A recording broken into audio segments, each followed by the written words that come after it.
اتنا وقت کہاں گزارا، اتنا وقت میں نے کہاں پہ گزارا، میں کیا کرتا رہا۔ میں جن کے دہلیز پہ آنا تھا، نبی پاک نے جن کے لیے کہا تھا کہ ان کے ساتھ رابطہ رکھنا اور تم کبھی گمراہ نہیں ہوگے، اور حوض کوثر پہ تم میرے پاس جو ہے وہ آؤ گے تو اس کیفیت میں آنا کہ میری اہل بیت جو ہے وہ بھی تمہارے اوپر خوش ہوں۔ قرآن بھی اللہ کا پریشان تم میں نہیں، بالکل قرآن بھی خوش ہو۔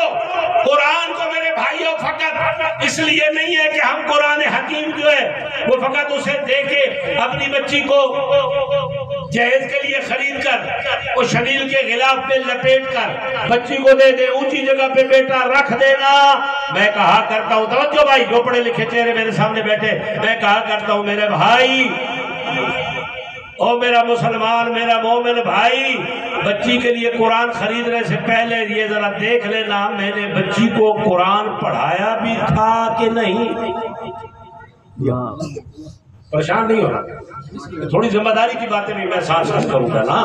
میں ذمہ داری بھی تو ہماری بنتی ہے، کسی اور کی بنتی ہے؟ ہماری ذمہ داری بنتی ہے، ائمہ خدا کے ماننے والوں کی ذمہ داری بنتی ہے۔ میں قربان جاؤں سرکار صادق آل محمد پہ اپنی یونیورسٹی کے 4000 اسٹوڈنٹ کو حضرت نے تیار کر دیا، اور جب بھی کوئی آتا تھا فرماتے تھے کون سا مسئلہ ہے، اگر سائنس کا ہے تو جابر بن حیان جا ان کو جا کے سمجھا دے، اگر فکر کا مسئلہ ہے زرارہ بن عیون تو چلا جا، تو جا کے سمجھا دے، اور اگر کوئی فلسفے کا مسئلہ ہے تو عوام بن تغلب تو چلا جا، تو جا کے سمجھا دے۔ وہ عرض کرتے مولا ہم تو آپ کے پاس ہے، فرماتے میرے شاگرد کے پاس جاؤ، اگر مطمئنہ کہیں تو جعفر موجود ہے۔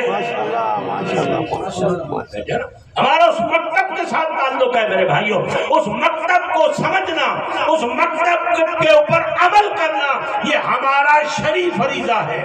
یہ نہیں ہے کہ ہم آزاد ہیں، ہمیں کوئی پتہ نہیں ہے کہ ہم نے زندگی کیسے گزارنی ہے۔ معصوم فرماتے ہیں نا ایسے نہیں کرنا، بلکہ سنبھل کے اپنی زندگی کو گزارنا ہے۔ یہ چند سال فرماتے ہیں، چند سال مشکل میں گزار لیں، فرماتے ہیں آگے تو پھر ہم جو بیٹھے ہیں، پتہ نہیں میرا جملہ پہنچا یا نہیں پہنچا، فرماتے ہیں یہ مشکل ہے، اگر اسرت میں وقت ہے، غربت ہے، فرماتے ہیں گھبرا نہیں، یہ بھی تیرا امتحان، یہ بھی تیری آزمائش ہے، تیرے پاس کوئی بنگلہ نہیں ہے، کوئی کوٹھی نہیں ہے، فرماتے ہیں پھر بھی گھبرا نہیں، تو ہے جو ہمارا۔